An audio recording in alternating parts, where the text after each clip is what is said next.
बिस्मिल्लाहिर्रहमानिर्रहीम। Dear students, मैं उम्मीद करता हूँ आप सब खैरियत से होंगे।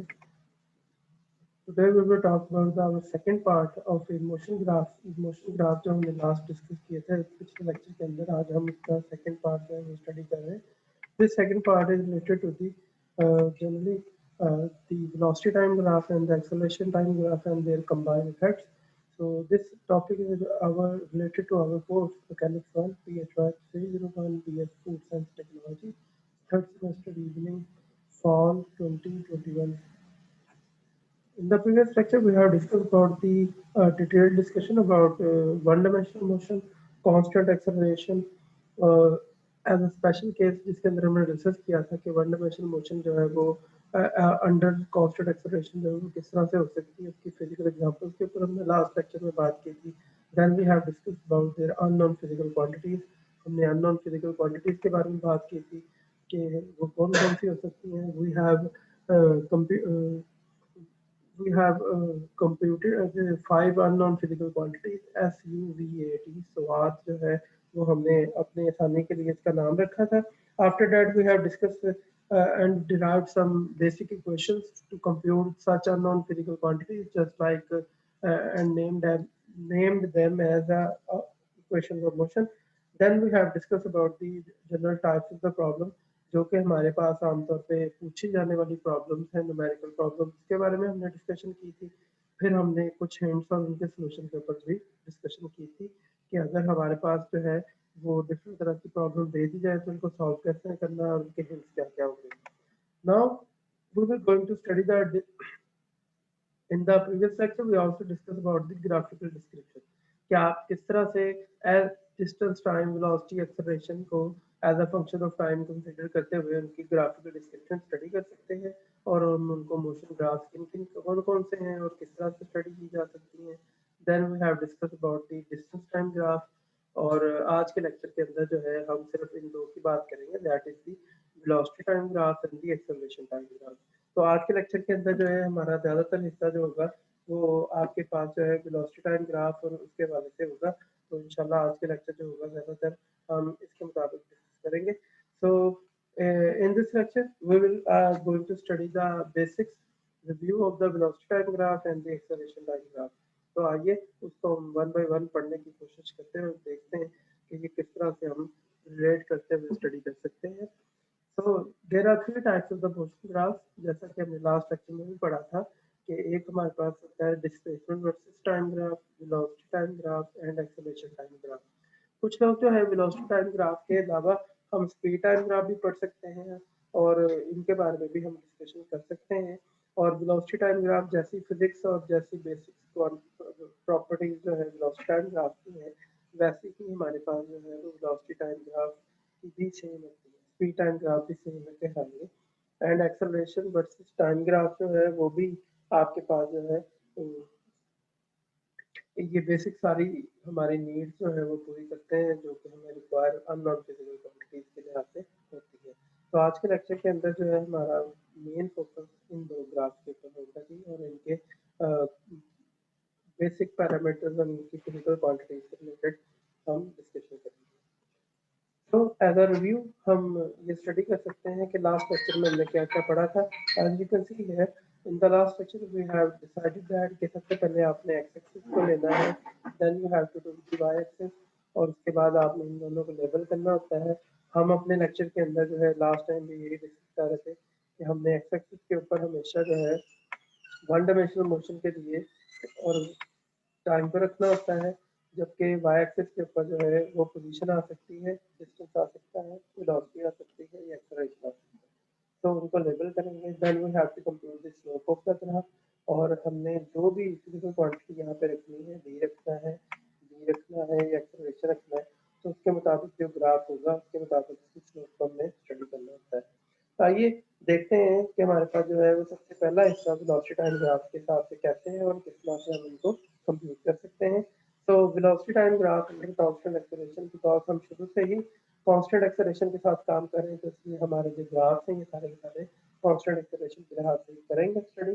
तो इसके अंदर जो इम्पोर्टेंट है वो ये है कि जो वेलोसिटी टाइम ग्राफ होगा इसकी जो स्लोप होगी ये आपके पास किसके बराबर होगी, एक्सेलरेशन देगी. तो याद रखिएगा the slope of velocity time graph represents acceleration.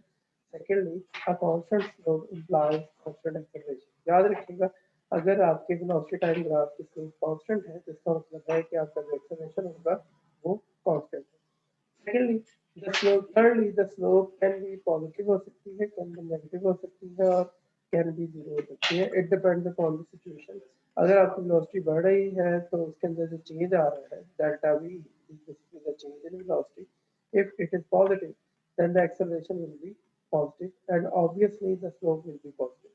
इसी तरह से अगर आपके पास जो है वो change in velocity जो है वो कम हो रही है, इनिशियल वेलोसिटी ज़्यादा थी, फाइनल वेलोसिटी कम हो रही है, तो इसका मतलब है आपके पास जो चेंज आ रहा है वेलोसिटी में वो नेगेटिव आ रहा है। तो इसका मतलब ये होगा कि स्लोप क्या है, नेगेटिव होगी और एक्सेलरेशन भी क्या होगा, negative.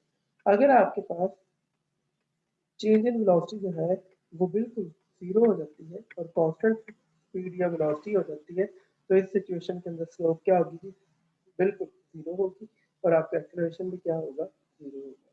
As you can see here in the basic three types of the velocity time graph जो यहाँ पे दिखाए जाने लगे हैं, तो सबसे पहली सिचुएशन है वो ये है जिसके अंदर आपकी जो वेलोसिटी है as a function of time तो है बट वो with the passage of time जो है वो चेंज नहीं हो रही और ये एग्जैक्टली स्ट्रेट लाइन है। As you can see here velocity की जो वैल्यू है वो with the passage of time same रह रही है, हर इंटरवल के लिए इसकी वैल्यू क्या है जी, सेम है। अगर ये सिचुएशन ऐसे ही रहती है तो इसका मतलब ये है कि आपके पास जो वेलोसिटी है इसके अंदर जो डेल्टा वी है, the change delta V will be equal to zero. अगर ये जीरो है तो obviously you can see here कि यहाँ पे किसी किस्म का कोई इस लाइन कोई स्टीपर लाइन नहीं है, बिल्कुल हॉरिजॉन्टल लाइन है और हॉरिजॉन्टल लाइन की जो स्लोप होती है वो जीरो होती है और चेंज इन वेलोसिटी भी जीरो है। So you can say here the slope will be the zero. If the slope is zero then it's mean the acceleration जो होगा वो भी क्या होगा, आपके पास जीरो होगा। तो इस सिचुएशन के लिए आपके पास चेंज इन वेलोसिटी भी जीरो है और एक्सेलरेशन भी क्या होगा, जीरो होगा।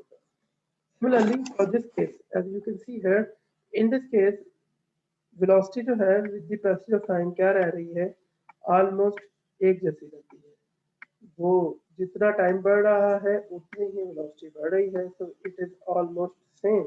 तो इस तरह की सिचुएशन के अंदर जो है आपके पास एक्सेलरेशन होगा और ये एक्सेलरेशन कौन सा होगा जी, पॉजिटिव होगा। इनिशियल वेलोसिटी फाइनल वेलोसिटी से क्या है, थोड़ी है, तो इस वजह से आपके पास जो चेंज होगी दैट इज डेल्टा वी और ये आपके पास क्या रहेगी, पॉजिटिव रहेगी। तो that is why it is called the positive acceleration. इसकी स्लोप है हमेशा पॉजिटिव होगी। द थर्ड वन जो है ये केस थोड़ा सा डिफरेंट है, इससे आप देख सकते हैं कि आपके पास जो है इस सिचुएशन के अंदर इनिशियल वैल्यू जो है वो ज़्यादा है टाइम के लिहाज से। जैसे जैसे टाइम गुजरता जा रहा है वेलोसिटी में क्या आती जा रही है, कमी आती जा रही है। At that time velocity at the end जो है वो ऑलमोस्ट अप्रोच टू जीरो पे जाती है।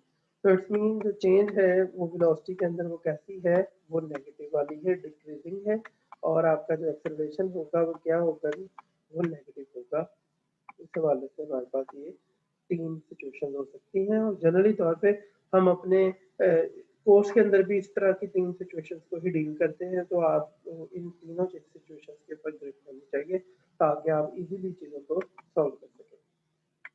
तो एक और सिचुएशन है और एक और फिजिकल क्वांटिटी और एक और एक पैरामीटर है जो हम डिफाइन कर सकते हैं, स्टडी कर सकते हैं, जो कि हम पिछले ग्राफ में स्टडी नहीं किया हुआ। That is the area under the curve जो है, that is the more important thing. तो अगर इसको हम देखें तो ये है कि अगर आपके पास वेलोसिटी टाइम ग्राफ हो तो आप उस ग्राफ का एरिया अंडर द कर्व निकालते हुए क्या निकाल सकते हैं, उसका डिस्प्लेसमेंट ऑफ द ऑब्जेक्ट निकाल सकते हैं। That is very important thing कि आप वेलोसिटी से किधर को शिफ्ट हो सकते हैं, बैकवर्ड शिफ्ट हो सकते हैं और उसकी पोजीशन और डिस्प्लेसमेंट तक जा सकते हैं। और इसको किस तरह से किया जा सकता है, एरिया अंडर द कर्व के जरिए से किया जा सकता है। और एरिया अंडर द कर्व जो है वो किसी भी आपके पास ग्राफ की ज्योमेट्रिकल फार्मूलाज के साथ सॉल्व किया जा सकता है। जस्ट लाइक एरिया वाले फार्मूला यूज कर लें आप रेक्टेंगुलर का फार्मूला जो जो सिंपल ज्योमेट्री है, just like you can say the triangular laws है, उनको इस्तेमाल कर सकते हैं। तो इस तरह से आप जो है ज्योमेट्रिकल फार्मूलाज यूज करते हुए एरिया अंडर द कर्व जो है कंप्यूट किया जा सकता है। तो उस हवाले से देखा जाए तो क्या एरिया नेगेटिव हो सकता है, नहीं एरिया नेगेटिव नहीं हो सकता, but the area computed area जो है मे बी नेगेटिव और ये नेगेटिव जो है एक्चुअली तौर पे एक्सप्लेन करेगा उसके डिस्प्लेसमेंट के लिए। तो जब आप डिस्प्लेसमेंट निकाल रहे होंगे तो तब आपके पास वेलोसिटी टाइम ग्राफ का जो एरिया होगा वो नेगेटिव साइन देगा। उसका नेगेटिव साइन जो है वो इस चीज़ की इंडिकेशन होगा कि आपका जो डिस्प्लेसमेंट है वो रिवर्स डायरेक्शन में है, जो कि पहले से ऑपोजिट डायरेक्शन में लिया गया था। और जो कर्व है लाइज अंडर द जो टी एक्सिस है उस वाले से वो नेगेटिव एक्सिस के अलोंग होगा, तो उस वाले से आप इसको स्टडी कर सकते हैं। ये वाला जो कॉन्सेप्ट है वो स्लोप से काफ़ी हद तक मिलता जुलता भी है, आप इसको यूँ भी स्टडी कर सकते हैं कि स्लोप जो होती थी एक्चुअली तौर पे ये क्या होती है, वाई एक्सिस एक्चुअली तौर पे delta Y over delta X change in Y axis with respect to X axis होता था। ये एक सिचुएशन है जो आपको एक नया फिजिकल कांस्टेंट देती होती है, और वो आपके पास क्या होता है। फॉर एग्जांपल अगर इसके मौजूदा केस में देखा जाए तो change in velocity with respect to time delta T, ये आपको क्या दे रहा है, एक्सेलरेशन देता है, और this is the definition of acceleration. And similarly we can also compute another physical quantity, वो ये है कि अगर हम y को x से डिवाइड करते हैं तो हमारे पास एक नई फिजिकल क्वांटिटी आती है। क्या वो अगर आप y को x के साथ डायरेक्टली मल्टीप्लाई करें तो तब कैसी सिचुएशन होगी, तो this will be equal to delta v multiply by the t। You can shortly say Vt, and as you know that the from the equation of motion है S is equal to क्या होता है कि आपके पास Vt होता है, so it means you can compute the distance or displacement from the this Vt equation। तो इस बात से आप क्या कर सकते हैं कि Vt की वैल्यू भी पुट अप करनी हो सकती है। तो इसी चीज़ को स्टडी करने के लिए, इसी चीज़ को समझने के लिए हम एक ग्राफ ले रहे हैं। हमने क्या किया है यहाँ पे एक सिंपल वेलोसिटी टाइम ग्राफ लिया और आपकी जो बॉडी है उसकी वेलोसिटी जो है वो कांस्टेंट पर कर दी हमने। जैसे ये बॉडी की स्पीड वेलोसिटी कांस्टेंट है तो आपके पास body throughout the time क्या हो जाएगी, स्ट्रेट चलती जाएगी यहाँ तक के ये बॉडी यहाँ पे आके इसका टाइम हम ऑब्जर्व करना बंद कर देते हैं। अब देखा जाए तो हमारे पास जो है इस टाइम तक और इस वेलोसिटी तक आपके पास क्या है, वेलोसिटी टाइम ग्राफ बनता है।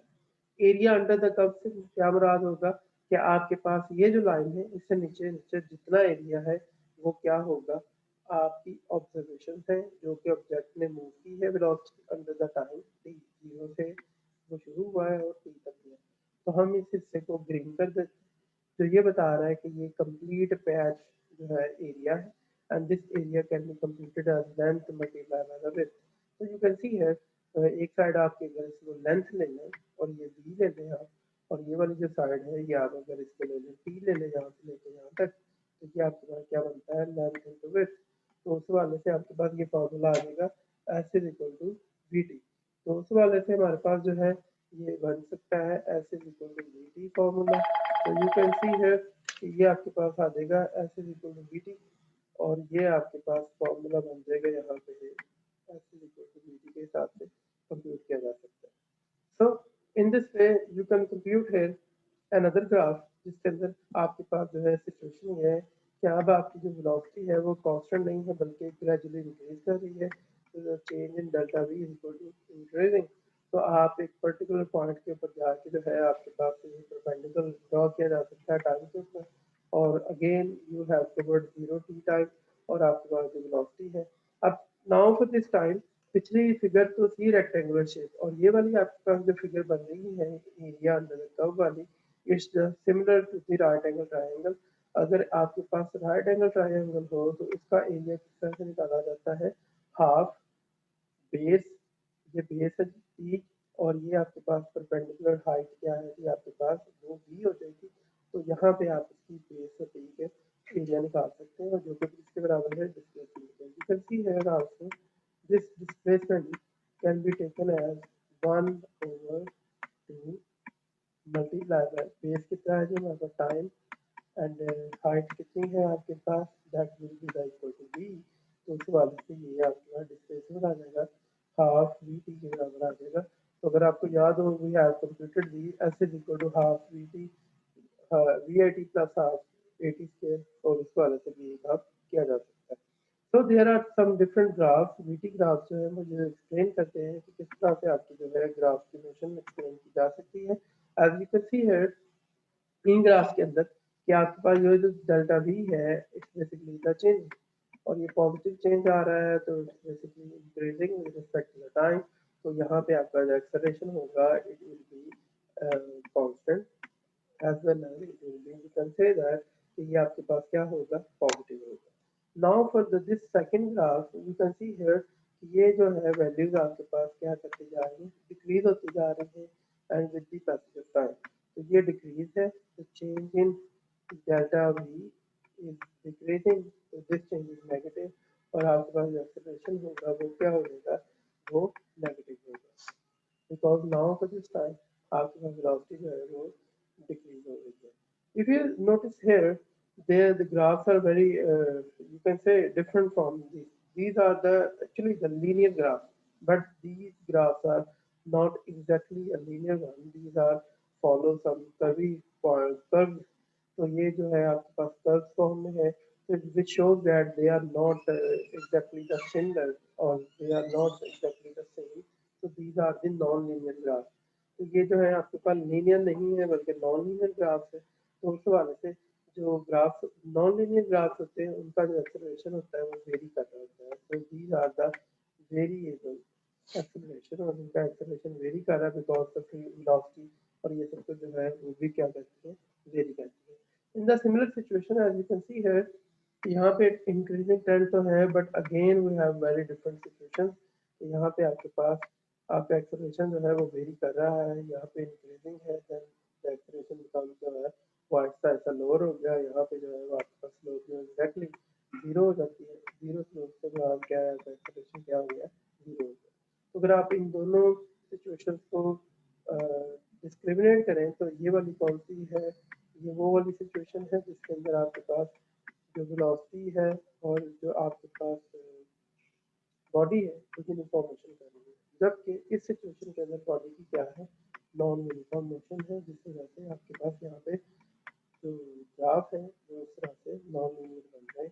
इस वजह से हम इसको यूं डिस्क्रिमिनेट कर सकते हैं। तो these are called the non-uniform and the above one and two are called the uniform.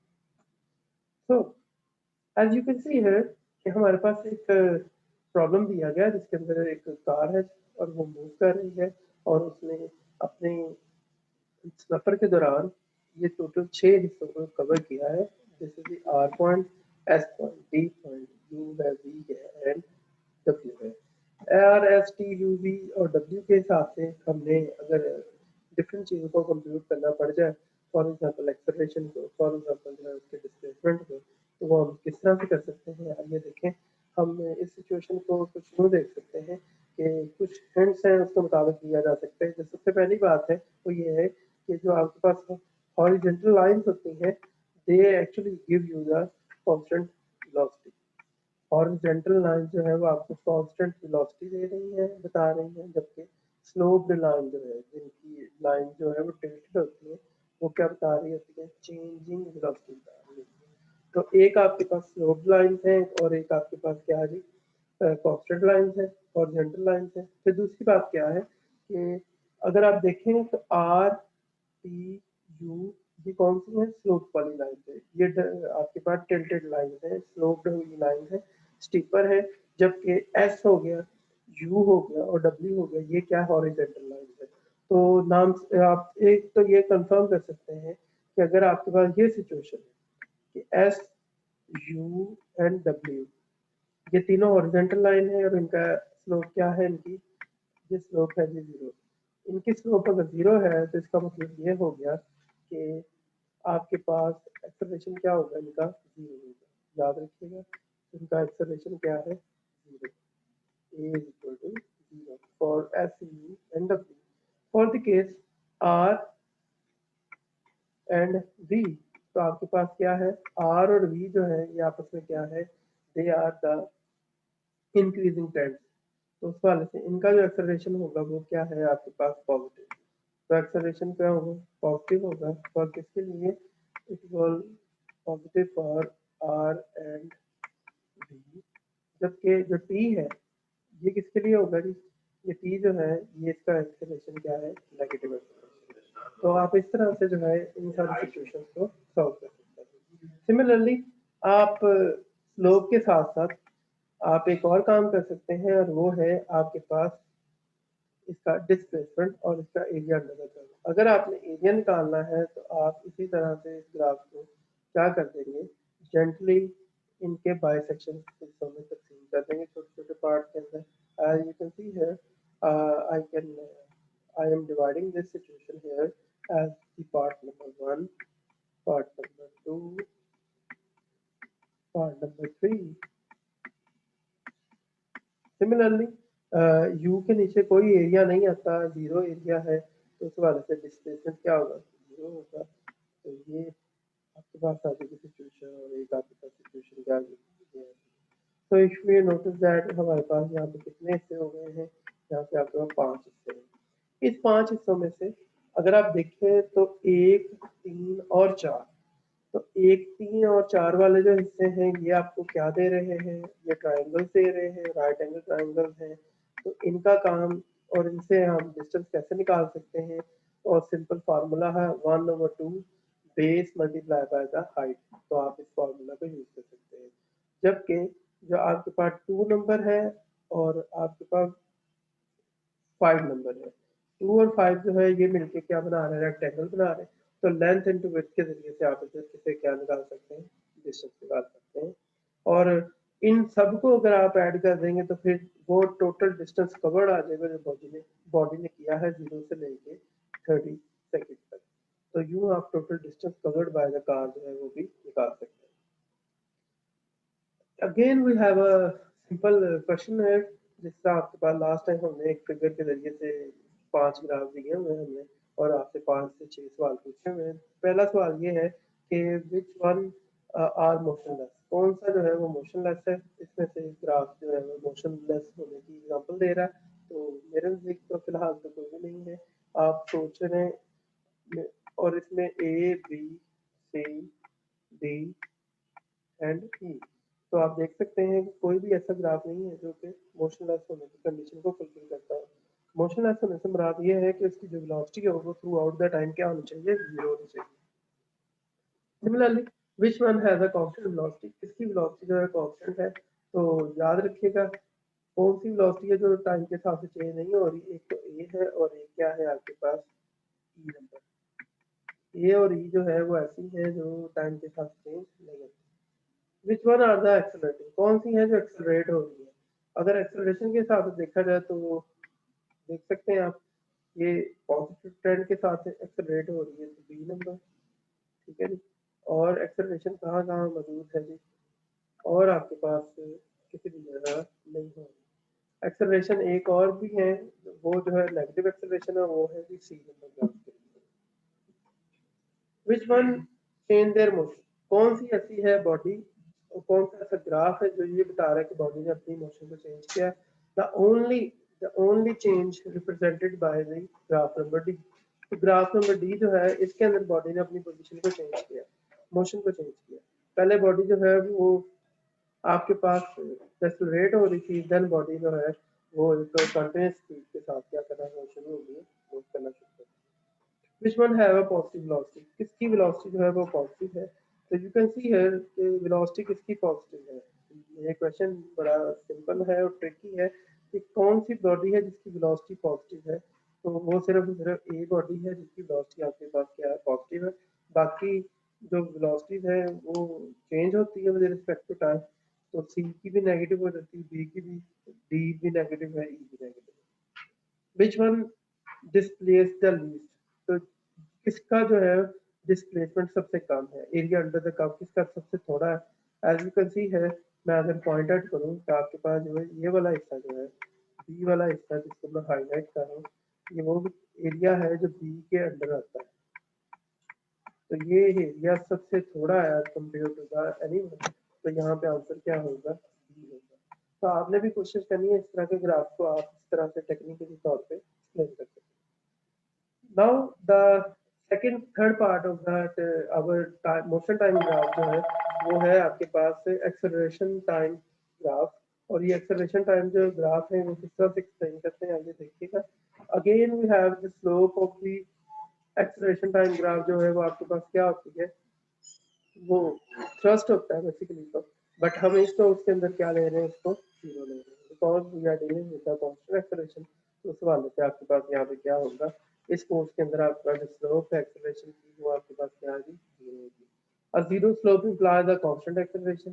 तो इसका मतलब ये है कि अगर आपने 0 स्लोप रखनी है तो इसका मतलब आपका एक्सेलरेशन हमेशा क्या होगा, कांस्टेंट होगा, और उसकी स्लोप हमेशा 0 होगी। एरिया अंडर द कर्व जो है वो क्या रिप्रेजेंट करता है, वेलोसिटी ऑफ द कर्व करता है। तो याद रखें कि आपके पास जो है एरिया अंडर द कर्व जो है वो इस तरह की सिचुएशन के लिए क्या आएगा, आपके पास हमेशा वेलोसिटी के बराबर आएगा। आइए देखिए किस तरह से है एक्सेलरेशन टाइम ग्राफ हो सकते हैं। अगर कांस्टेंट एक्सेलरेशन टाइम ग्राफ है तो ऑब्वियसली स्ट्रेट लाइन होगा जो कि with the passage of time जो है वो चलता जाता है, और उस हवाले से आप इसको अंडरस्टैंड कर सकते हैं कि ये ग्रीन पार्ट जो है वो एरिया अंडर द कर्व होगा, जिसको हम लेंथ इंटरवल के हिसाब से निकाल सकते हैं, और ये जो है वो किसके बराबर होगा, चेंज इन वेलोसिटी के बराबर होगा जो कि आपके पास आती है। इसी तरह से हम इस तरह के ग्राफ के लिए एक्सेलरेशन और टाइम ग्राफ के लिए हम वेलोसिटी कंप्यूट कर सकते हैं। वेलोसिटी से हम क्या कर सकते हैं, अगर आप गौर करें तो हम एक्सेलरेशन से वेलोसिटी फाइंड कर रहे हैं, वेलोसिटी से हम डिस्टेंस और एस फाइंड करते हैं, और एस से हम दोबारा से टी फाइंड कर सकते हैं और यू फाइंड कर सकते हैं। तो we have computed our R the value है S U V 80, that is the swat. वो हमारे 5 पैरामीटर जो है वो हम इसको कैसे कंप्यूट कर सकते हैं, जैसा कि हम पहले डिस्कस कर रहे थे। आइए देखें कि फिजिकली हम किस तरह से ये सारी चीज़ें कंप्यूट कर सकते हैं। यहाँ देख सकते हैं, आप यहाँ पे देखें तो आपके पास जो है एक 3 ग्राफ लिखे गए हैं जो कि लिंक्ड है आपस में। सबसे पहले ये वो ग्राफ है जो आपको ये बता रहा है कि ये बॉडी और उसकी पोजीशन है as a function of time, distance है, और इस हवाले से जो है हम इसको एक्सप्लेन कर रहे हैं। तो आपके पास ये जो है डिस्टेंस के हिसाब से देखा जाए तो आप इसको देख सकते हैं कि ये with the passage of time increase कर रही है, और एक पर्टिकुलर पॉइंट के ऊपर पहुंच के आपका जो डिस्टेंस है, पोजीशन है, वो डिक्रीज होना शुरू हो जाती है। फिर जो है बॉडी एक स्ट्रेट पाथ के ऊपर आ जाती है, विदाउट चेंज के ऊपर आ जाती है।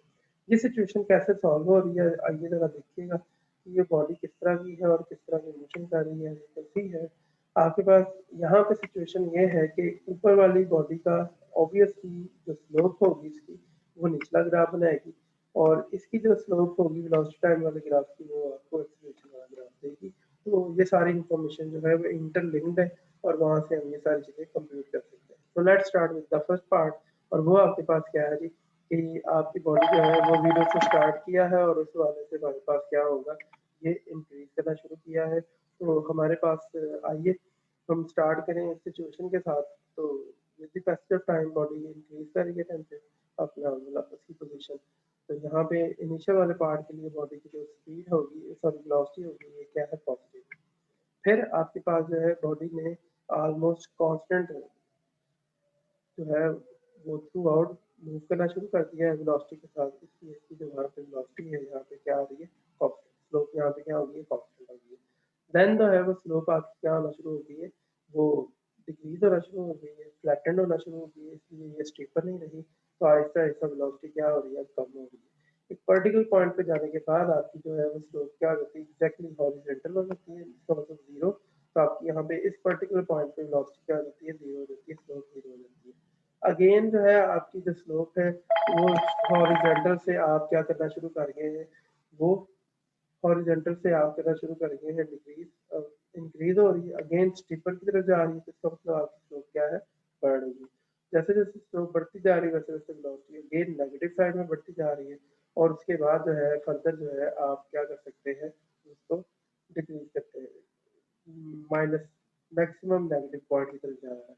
उसके बाद एक पर्टिकुलर पॉइंट के बाद जो है वो आपकी स्लोप यकदम यू कैन सी है इंस्टेंटली वो मोर स्टीपर हो जाती है, जिसकी वजह से आपके पास यहाँ पे क्या आ रहा है, वो सडन इंक्रीज आना शुरू होता है, और वो हायर वैल्यूज की तरफ जाते हैं। माइनस वैल्यूज की वजह से आपके पास जो है ये आहिस्ता आहिस्ता स्लो डाउन होना शुरू होती है, स्टीपर से फ्लैटिंग की तरफ जा रहे हैं। तो इसी वजह से आपके पास यहाँ पे क्या हो रहा है, जो वेलोसिटी है वो आहिस्ता आहिस्ता कम होते होते अगेन इस पर्टिकुलर पॉइंट के लिए क्या हो जाती है, एग्जैक्टली 0 हो जाती है। इसी सिचुएशन को हम तीसरे ग्राफ में अगर देखें तो ये पॉजिटिव है वेलोसिटी, और इस वाले से अगर देखा जाए तो आपके पास यहाँ पे एक्सेलरेशन क्या हो जाता है, बिल्कुल ही कांस्टेंट हो जाता है। फिर ये कांस्टेंट एक्सेलरेशन है, तो आपके पास यहाँ पे एक्सेलरेशन हमेशा कांस्टेंट रहेगा, बिकॉज आपके पास यहाँ पे वेलोसिटी जैसी वो जैसी आ रही है। उस हवाले से आपके पास यहाँ पे एक्सेलरेशन क्या होगा, अगर कांस्टेंट थी यहाँ पे वेलोसिटी, तो एक्सेलरेशन यहाँ पे क्या है, जीरो हो जाएगा। फिर यहाँ पे वेलोसिटी आपके पास क्या है, इसकी स्लोप नेगेटिव है, तो यहाँ पे acceleration throughout the region क्या हो जाएगा, नेगेटिव आ जाएगा। देन आपके पास क्या है कि ये वाली वैल्यू आपके पास क्या है, अगेन पॉजिटिव होना शुरू हो रही है, इंक्रीज हो रही है with initial value final value से ज़्यादा कम हो रही है, इसलिए इसका जो चेंज होगा, चेंज इन वेलोसिटी, वो क्या है आपके पास पॉजिटिव, और यूँ आप इसको पॉजिटिव एक्सेलरेशन के साथ रिलेट कर सकते हैं। और यहाँ पे आपके पास वेलोसिटी ही जीरो हो गई है, तो इस वजह से आपके पास एक्सेलरेशन क्या हो जाएगा, जीरो हो जाएगा। तो इस सिचुएशन के लिए हमारे पास क्या है कि इसी को हम लेबल करके भी एक्सप्लेन कर सकते हैं कि ये सिचुएशन जो है, हम इन तीनों के इंटरलिंक्ड सिचुएशन को एक्सप्लेनेशन के लिए भी बता सकते हैं। एज यू कैन सी है, इस ग्राफ के अंदर जो है उन्होंने सारा लेबल करके बताया हुआ है कि हर पॉइंट के ऊपर जैसे जैसे बॉडी की पोजीशन, बॉडी का सिचुएशन चेंज होती जा रही है, वैसे वैसे बॉडी जो है वो आहिस्ता आहिस्ता अपनी स्लोप चेंज करती है उसके ग्राफ के मुताबिक। फिर उसकी वेलोसिटी चेंज होती है, और फिर वेलोसिटी वाला ग्राफ जो है उसकी स्लोप के मुताबिक जो है एक्सेलरेशन वाले ग्राफ को हम स्टडी कर सकते हैं। ये जिस मोशन की हम बात कर रहे हैं, ये कहीं भी जगह हो सकती है, बट जनरली तौर पे अगर आप थोड़ा सा अंडरस्टैंड करने के लिए कर रहे हैं, तो आप किसी एक ए बॉल को ले लें और उसको आप हवा में फेंके, तो एक पर्टिकुलर पॉइंट पे ऊपर जाने के बाद वहाँ पे बॉडी आपकी सस्पेंडेड हो जाती है, फिर आहिस्ता आहिस्ता बॉडी दोबारा से नीचे की तरफ आती है और वो रेस्ट पे पहुंच जाती है। तो इस सिचुएशन को हम मॉडल कर सकते हैं कि ये ग्राफ जो है वो किसी हद तक इस बॉडी को एक्सप्लेन करता है, बट नॉट एग्जैक्टली। बट इस तरह की कोई भी सिचुएशन दे के आपसे पूछा जा सकता है कि अगर आपका ये पोजीशन वाला ग्राफ है, तो आप इससे आप वेलोसिटी और एक्सेलरेशन वाले ग्राफ को कंप्यूट करके बताएं। एज अ क्विक रिव्यू, अब तक हमने क्या क्या चीज़ें पढ़ ली हैं मोशन टाइम ग्राफ के हवाले से, तो we have discuss about the distance time graph, हमने डिस्टेंस टाइम ग्राफ पढ़ लिया हुआ है, और हमने ये भी पढ़ लिया हुआ है कि आप जो है इसकी जो स्लोप है वो वेलोसिटी को रिप्रेजेंट करती है। वेलोसिटी टाइम ग्राफ क्या है, स्लोप रिप्रेजेंट द एक्सेलरेशन और area under the curve represent the displacement है। इसी तरह से एक्सेलरेशन टाइम ग्राफ के अंदर हमारी जो एक्सेलरेशन टाइम ग्राफ है वो कांस्टेंट एक्सेलरेशन होगा, तो ऑब्वियसली स्लोप जीरो होती है। बट अगर आपका वेरिएबल एक्सेलरेशन होता तो वो स्लोप उसकी थ्रस्ट के बराबर होनी थी, and then we again we have sorry thrust है, या फिर आपके पास सॉरी जर्क के बराबर होनी थी, and the area under the curve representing delta we. तो उस हवाले से जो है हम area under the curve of acceleration line graph क्या निकाल सकते हैं, चेंज इन वेलोसिटी निकाल सकते हैं। So in the next lecture, inshallah, we will discuss about the two-dimensional motion of the object जो है इंशाल्लाह हम नेक्स्ट पढ़ेंगे, और ये देखेंगे कि इनकी कौन कौन से टाइप्स हैं और उनकी एप्लीकेशन कहाँ कहाँ वाक़या है। मैं उम्मीद करता हूँ कि आपको इस लेक्चर की समझ आई होगी। फिर भी किसी किस्म का कोई प्रॉब्लम है, डिस्कशन है, क्वेश्चन है, तो आप हमारे इंटरेक्टिव सेशन के अंदर जो है पूछ सकते हैं, हमारी जूम मीटिंग को ज्वाइन कर सकते हैं, व्हाट्सएप ग्रुप